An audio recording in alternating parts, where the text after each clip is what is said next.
Here in Oklahoma, old oil wells can be a haven for radioactivity, turning what was once good metal to nuclear waste. But since the material isn't always tracked, it's hard to say where it ends up. It's not every day you meet somebody who says, oh, I'm into heavy metal. Melinda Mulcair works at this family-owned scrap metal yard. Keeping the business going means keeping some metals It's pegging off. from ever getting in. A lot of salt water that builds up in these pipes for oil wells. This machine detects when metals, like these, are radioactive. S&S Metals can't send the materials onto the steel mill, so it's where to store them that's been an ongoing problem. You're in this business, in the metal business, and you're saying you don't even know where to put this. No.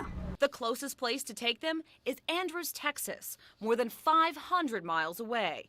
There's also a place in Utah and Tennessee.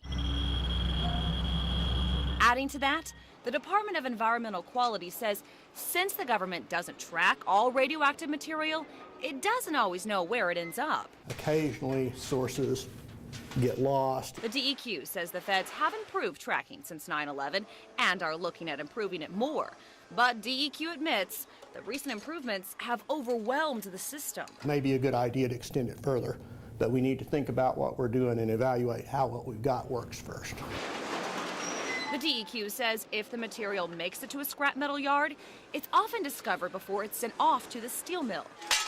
If it's not, it can cost scrap metal yards big. If a piece of radiation gets in that load, the mill will reject the whole load. It costs me to ship it. It costs me when they reject it to bring it back. It costs me to unload it to find that piece and then to load it back and ship it again. DEQ says while a majority of the material is caught before it ever reaches the steel mill, there have been times where it has been processed. Accidentally melted down at a steel mill, and then the radioactivity can be conceivably incorporated in the product. As part of a nationwide investigation, our partner, Scripps Howard News Service, found one case where radioactive material was discovered in 1,000 Lazy Boy recliners.